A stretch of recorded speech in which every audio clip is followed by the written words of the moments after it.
নমস্কার দর্শক, সংবাদ আবির্ভাবের গুরুত্বপূর্ণ সংবাদে আপনাদের সকলকে স্বাগত। এই মুহূর্তের সব থেকে বড় খবর যেটা হচ্ছে, মদন মিত্র সহ একাধিক অফিসারের বিরুদ্ধে রুল জারি করলো কলকাতা হাইকোর্ট। আমরা জানি এর আগে কুণাল ঘোষের বিরুদ্ধে এবং প্রায় কুণাল ঘোষ সহ 14 জনের বিরুদ্ধে কলকাতা হাইকোর্ট রুল জারি করেছে এবং কুণাল ঘোষকে কোর্টে এসে বলতে হবে, কারণ দর্শাতে হবে যে তাকে জেলে কেন ভরা হবে না। এখন যে ঘটনাটা ঘটছে সেটা হচ্ছে একেবারে কালারফুল অভিনেতা মানে একেবারে নেতা, যিনি সারদা মামলাতেও বেশ কয়েক মাস জেল খেটেছিলেন। সেই মদন মিত্র, কালারফুল মদন মিত্র, যাকে ফোন করলে ফোনে আপনি কিছুতেই পাবেন না। যতবারই ফোন করবেন তার কোনো না কোনো অ্যাসিস্ট্যান্ট ফোন ধরবেন এবং ধরার পর বলবেন তার গলা খারাপ, তার এই প্রবলেম, তার ওই প্রবলেম, তিনি এখন ফোন ধরছেন না, এরকম নানান যুক্তি তিনি দেবেন। সেই মদন মিত্র এবং তার একাধিক অফিসারের বিরুদ্ধে রুল জারি করলো Kolkata high court. Kolkata state transport corporation সিএসটিসির অবসরপ্রাপ্ত কর্মচারীদের প্রভিডেন্ট ফান্ডের কয়েক হাজার কোটি টাকা মেটানো হয়নি। এই নিয়ে মামলায় তৃণমূল বিধায়ক তথা সিএসটির এমপ্লয়িজ প্রভিডেন্ট ফান্ড ট্রাস্টের চেয়ারম্যান মদন মিত্র সহ কয়েকজনের বিরুদ্ধে রুল জারি করলো কলকাতা হাইকোর্ট। আপনারা সকলেই জানেন সিএসটিসি এটা একেবারে সরকার নিয়ন্ত্রণ করে এবং এই যে এখানে যে সমস্ত কর্মীরা যারা কাজ করেন তাদের অবসরকালীন যে পিএফ এর যে টাকা, সেই প্রাপ্য টাকা কোনোভাবেই তারা পাচ্ছেন না এবং সেই মর্মে তারা কলকাতা হাইকোর্টে মামলা করেছিল। বিচারপতি অরিন্দম মুখোপাধ্যায়ের সিঙ্গেল বেঞ্চ এই রুল জারি করেছে। মদন সহ রাজ্যের অর্থ সচিব, সিএসটির চিফ ম্যানেজিং ডিরেক্টরকে আগামী 4 জুলাই হাইকোর্টে সশরীরে হাজির হওয়ার নির্দেশ দিয়েছেন বিচারপতি। আদালতের নির্দেশ সত্ত্বেও অবসরপ্রাপ্ত কর্মচারীদের ন্যায্য পাওনা কেন মেটানো হয়নি, আদালতে তা জানাতে হবে বলে বিচারপতি নির্দেশ দিয়েছেন। কেন তাদের বিরুদ্ধে পদক্ষেপ করা হবে না তারও ব্যাখ্যা দিতে হবে মদনদের।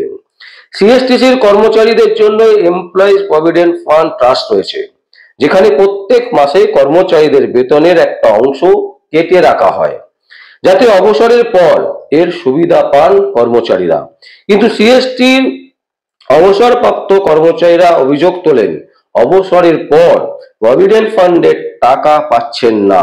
গত বছর এই নিয়ে কলকাতা হাইকোর্টে মামলা হয়। গত বছরের জুলাইয়ে হাইকোর্ট প্রভিডেন্ট ফান্ডের টাকা মিটিয়ে দেওয়ার নির্দেশ পর্যন্ত দিয়েছিল। আদালতের নির্দেশ সত্ত্বেও প্রভিডেন্ট ফান্ডের টাকা না পাওয়ায় গত বছরের ডিসেম্বরে আদালত অবমাননার মামলা হয়। এরপর একাধিকবার মামলা শুনানি হয়েছে। গতকাল মামলা শুনানিতে বিচারপতি অরিন্দম মুখোপাধ্যায় জানতে চান কেন এখনো অবসরপ্রাপ্ত কর্মচারীদের প্রভিডেন্ট ফান্ডের টাকা মেটানো হয়নি। এরপরেই মদন মিত্র সহ 3 জনের বিরুদ্ধে রুল জারি করেন। এই মামলার পরবর্তী শুনানি আগামী 4 জুলাই। ওই দিন মদন মিত্র এবং 2 আধিকারিককে আদালতে হাজির হয়ে জানাতে হবে কেন তাদের বিরুদ্ধে পদক্ষেপ করা হবে না। মদন মিত্রর বিরুদ্ধে কিন্তু কলকাতা হাইকোর্ট ভীষণভাবে চটে গেছেন। তার কলকাতা হাইকোর্টের বক্তব্য, কলকাতা হাইকোর্টের বিচারপতির বক্তব্য যে রায় দেওয়া হয়েছে, প্রভিডেন্ট ফান্ডের টাকা দিয়ে দেওয়ার কথা বলা হয়েছে, সেই রায়কে কি করে অবজ্ঞা করেন। এবং এই কালারফুল অভিনেতা, কালারফুল নেতা, যিনি নিজেকে সব সময় কালারফুল করে রেখেছেন, সেই কালারফুলে এবারে ব্ল্যাক অ্যান্ড হোয়াইট কালার লাগাতে চাইছে কলকাতা হাইকোর্টের বিচারপতি। অনেক হয়েছে, এনাফ ইজ এনাফ। যখন যা পেরেছেন আপনারা করেছেন, যে কোনো সময় যেখানে খুশি যা হয়েছে, যেটা করার ইচ্ছে করেছে আপনারা করেছেন। সারদা থেকে নারদা, নারদা থেকে রোজভ্যালি, রোজভ্যালি থেকে বিভিন্ন সরকারি কর্মচারীর নিয়োগ, এমনকি শিক্ষা ক্ষেত্রে যে বৃহৎ আকারের দুর্নীতি, প্রতিটা ক্ষেত্রে মদন মিত্র কিন্তু নানান রকমের স্টাইলে তিনি বক্তব্য রাখেন এবং বিভিন্ন বক্তব্যের মধ্যে তার একটাই বক্তব্য, মমতা ব্যানার্জি কিছু জানেন না। সব সময় তিনি মমতা ব্যানার্জিকে গার্ড করার চেষ্টা করেন। এইবার মদন মিত্রকে কে গার্ড করবে সেই দিকে আমরা অবশ্যই চোখ রাখবো।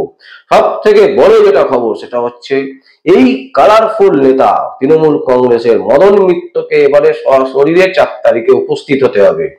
4 তারিখে উপস্থিত হয়ে তাকে বলতে হবে যে কেন পিএফ এর টাকা আটকে রাখা হয়েছে, কেন পিএফ এর টাকা দেওয়া হচ্ছে না, এবং তারা যে দিচ্ছেন না তার জন্য কলকাতা হাইকোর্ট তাদের বিরুদ্ধে কি ব্যবস্থা নেওয়া উচিত।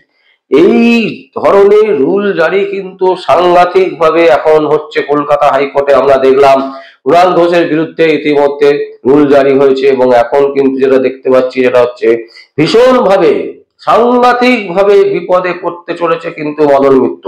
বলা যেতে পারে বিপদে পড়ে গেছেন, কারণ যেটা কলকাতা হাইকোর্ট ইতিমধ্যে রায় দিয়ে দিয়েছেন, তারা জানিয়ে দিয়েছেন যে পিএফ এর টাকা মিটিয়ে দিতে, তারপরেও কলকাতা হাইকোর্টকে অবমাননা করে কিভাবে পিএফ এর টাকা না দেয় এই কারণ দশাবার ক্ষমতা মদন মিত্রদের মনে হয় না হবে।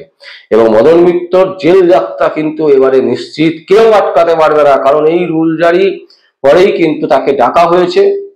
আগামী 4 জুলাই মদন মিত্র সহ 2জন যারা অফিসার আছেন তাদেরকে ডেকে পাঠিয়েছেন, এবং তাদেরকে বলতে হবে যে কেন তারা পিএফ এর টাকা আটকে রেখেছেন। অবসরকালীন পিএফ এর টাকা, যে টাকা তাদের স্যালারি থেকে কেটে রাখা হয় একটা অংশ, সেই টাকা দিতে এত কেন তাচ্ছিল্য। এবং কলকাতা হাইকোর্টের রায়, কলকাতা হাইকোর্ট অর্ডার করেছে যে আপনাদের টাকা ফিরিয়ে মিটিয়ে দেওয়ার জন্য, পিএফ এর টাকা মিটিয়ে দেওয়ার জন্য, কিন্তু তারপরেও পিএফ এর টাকা কিভাবে আটকে রাখে। বিচারপতি অরিন্দম মুখোপাধ্যায় সিঙ্গেল বেঞ্চ একেবারে স্পষ্টত উত্তেজিত ভাবে রেগে গেছেন মদন মিত্রদের ওপর। মদন মিত্রদের ওপর বলছেন বিচারপতির একদম যদি কোর্ট আনকোর্ট বলা যায় যে না অনেক হয়েছে, এই ধরনের জিনিস বরদাস্ত করা হবে না কোনো অবস্থাতেই, সে যেই হোক না কেন। আমি দেখতে চাই আগামী 4 জুলাই এই 3 জন যেন কলকাতা হাইকোর্টে উপস্থিত থেকে নিজেদের কারণ দশায়। বুঝতে পারছেন যে দর্শক, আমরা যেটা বলতে চাইছি, যেটা বোঝাতে চাইছি, যে পরিস্থিতি দেখুন, পিএফ এর টাকা সাধারণ মানুষের টাকা, যে টাকা তারা তাদের স্যালারি থেকে কাটিয়ে জমিয়েছেন, সেই টাকাও মমতা ব্যানার্জির সরকার, এই মদন মিত্ররা দিতে নারাজ। তারা দিতে চাইছেন না টাকা। সেই কারণেই তো কোর্টের যে মামলা হয়েছিল সেই মামলাতে কোর্ট অর্ডার দিয়েছিল যে পিএফ এর টাকা মিটিয়ে দেওয়ার জন্য।